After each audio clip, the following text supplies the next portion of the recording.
اے مالک، نہ ہم نے تجھ کو دیکھا ہے نہ ہم کبھی ملے ہیں، پھر یہ کیسا رشتہ ہے کہ درد کیسا بھی ہو یاد تیری ہی آتی ہے۔ شدت درد میں ہونٹوں پر دعا کا ہونا، ثابت اس سے بھی تو ہوتا ہے رب کا ہونا۔ سب سے اچھی طلب اللہ کی طلب ہے، اور سب سے اچھی یاد اللہ کی یاد ہے۔ بہترین ہے وہ راستہ جس کی منزل اللہ کی طرف لے جائے۔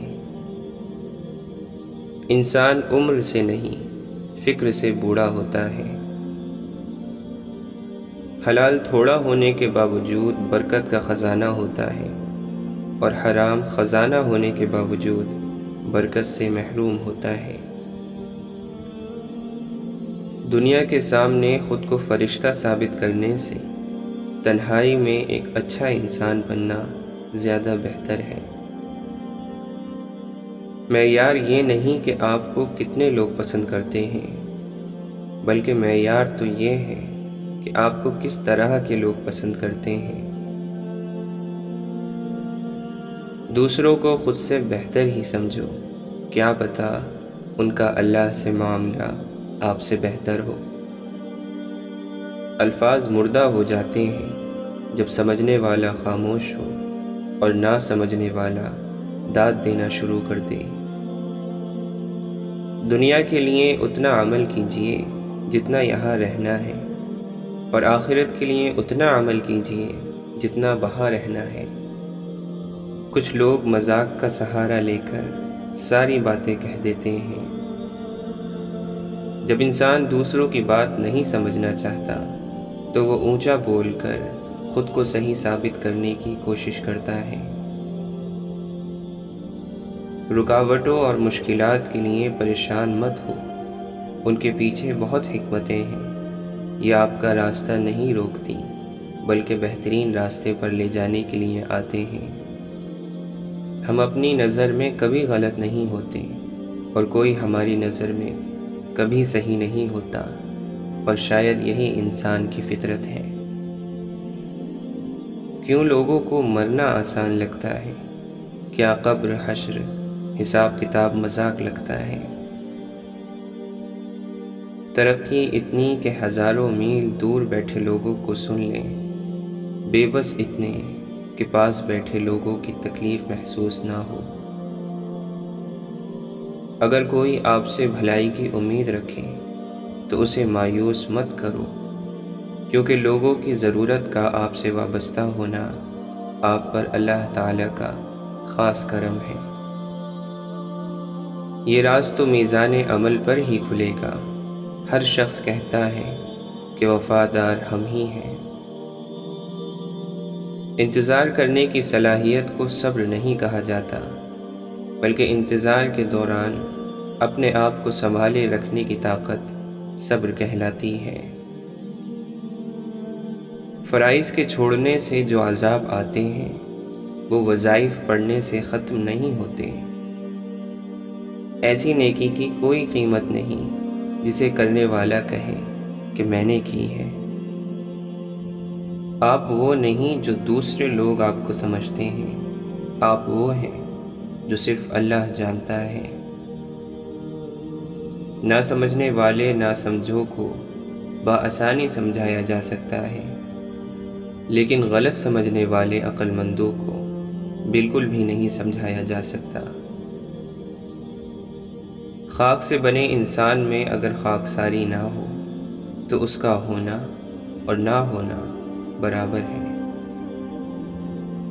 نصیحت جتنی نرمی سے کی جائے اتنا ہی اثر کرتی ہے، اور جب کسی نے آپ کو چھوڑنا ہوگا تو سب سے پہلے اس کے بولنے کا انداز بدل جائے گا۔ بعض دفعہ اللہ آپ سے آپ کی پسندیدہ چیزیں یا شخصیات اس لیے دور کر دیتا ہے تاکہ صرف آپ اور اللہ باقی رہ جائے۔ معاف کر دینے سے انسان کی اپنی روح پاک ہو جاتی ہے۔ بے عزتی کا جواب اتنی عزت سے دیں کہ سامنے والا خود ہی شرمندہ ہو جائے۔ کسی کی غلطیوں کو بے نقاب نہ کرو، خدا موجود ہے، تم حساب نہ کرو۔ انسان دونوں معاملات میں بے بس ہے، دکھ سے بھاگ نہیں سکتا اور خوشی کو خرید نہیں سکتا۔ جو اللہ تعالیٰ کے دیے ہوئے رزق کو کافی سمجھے وہ زندگی میں کبھی کسی کا محتاج نہیں ہوتا۔ لوگوں کی مدد کرو، اچھے اخلاق اپناؤ، اس جہاں سے ایسے گزرو کہ تمہاری مہکتی ہوئی یادیں باقی رہ جائیں۔ زندگی کی سب سے بڑی فتح اللہ کی خاطر اپنے نفس پر قابو پا لینا ہے۔ امام احمد بن حنبل رحمۃ اللہ علیہ سے سوال کیا گیا کہ وہ کیا چیز ہے جس سے دل میں نرمی آئے؟ آپ نے فرمایا، حلال کھانے سے۔ امام جعفر صادق رضی اللہ عنہ فرماتے ہیں، جسے یہ بات خوش کرتی ہے کہ اس کی دعا قبول ہو تو اسے چاہیے کہ وہ اپنی کمائی کو حلال اور پاکیزہ کرے۔ حضرت علی رضی اللہ عنہ فرماتے ہیں، معاف کرنے کی عادت اور حوصلہ پیدا کرو، یہ تو اللہ کا کرم ہے کہ اس نے انسان کے گناہوں کی پردہ پوشی کی ہے۔ اگر تمہارے درمیان ایک دوسرے کے گناہ ظاہر ہو جاتے تو تم ایک دوسرے کو دفن بھی نہ کرتے۔ جو شخص اللہ کے علاوہ کسی اور سے عزت کا طلبگار ہوتا ہے اسے وہ عزت ہی برباد کر دیتی ہے۔ انسانوں سے محبت کرو، یہی اللہ سے محبت کا ایک پہلو ہے۔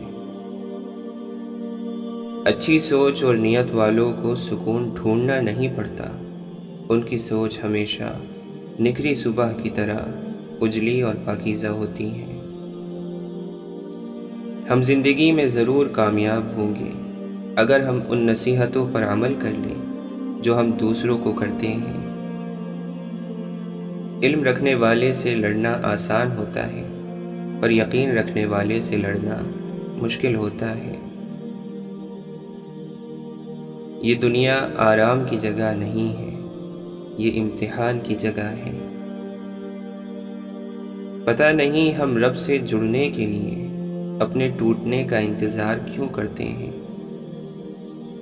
قبرستان ایسے لوگوں سے بھرے پڑے ہیں جو سمجھتے تھے کہ دنیا ان کے بغیر نہیں چل سکتی۔ اللہ سے اصل محبت تو اس کے فیصلوں پر راضی ہونا ہے، دل کی خواہش ہو یا نہ ہو، دل بنانے والے کی مرضی کو سب سے مقدم رکھنا چاہیے۔ کیا یہ سزا کافی نہیں کہ اللہ تمہیں سب کچھ دے کر بھی سجدوں کی توفیق نہیں دیتا؟ اللہ تعالیٰ فرماتا ہے، میں نے مخلوق کو اس لیے پیدا کیا کہ وہ مجھ سے فائدہ حاصل کرے، اس لیے پیدا نہیں کیا کہ میں ان سے فائدہ حاصل کروں۔ مولانا رومی فرماتے ہیں، مال چاہتا ہوں، رتبہ چاہتا ہوں، عزت چاہتا ہوں، اپنے اندر سے آنے والی ان آوازوں کو تو روک دے تاکہ تجھ پر راز کھل جائیں۔ جس کے بدن میں بے دین نفس مر گیا ہے، سورج اور بادل اس کا حکم مانتے ہیں۔ طاقت اور جہالت دونوں کسی دلیل کو نہیں مانتے۔ مہنگے لباس میں گھٹیا لوگوں کو دیکھا گیا ہے اور سستے لباس میں مہنگے لوگ دیکھے گئے ہیں۔ کوئی انسان مکمل نہیں ہوتا، اگر اس سے محبت ہو تو ہم خوبیاں تلاش کر ہی لیتے ہیں، اور اگر محبت نہ ہو تو خامیاں تلاش کر لیتے ہیں۔ اللہ کے نبی صلی اللہ علیہ وسلم نے فرمایا، امیری یہ نہیں ہے کہ سامان زیادہ ہو، بلکہ امیری یہ ہے کہ انسان کا دل غنی ہو۔ آج کے دور میں سچ بولنے پر حیران ہوا جاتا ہے کہ یہ کیسا بے وقوف ہے جو اپنے پیر پر خود کلہاڑی مار رہا ہے۔ اپنا ماضی، اپنا گریبان اور اپنا ضمیر سبق لینے کی بہترین جگہوں میں سے ہیں۔ اللہ کے نبی صلی اللہ علیہ وسلم نے فرمایا، جو شخص اپنے دل میں بڑا بنا اور اپنی چال میں اکڑ کر چلا، وہ اللہ سے اس حال میں ملے گا کہ اللہ تعالیٰ اس پر سخت غصے میں ہوگا۔ آپ نے فرمایا، جب تو چاہے کہ تجھ سے لوگ محبت کریں تو دنیا سے بے رغبت ہو جا۔ حضرت علی رضی اللہ عنہ فرماتے ہیں، تقدیر تمہیں وہ کچھ دکھاتی ہے جو تمہارے دل نے سوچا بھی نہیں ہوتا۔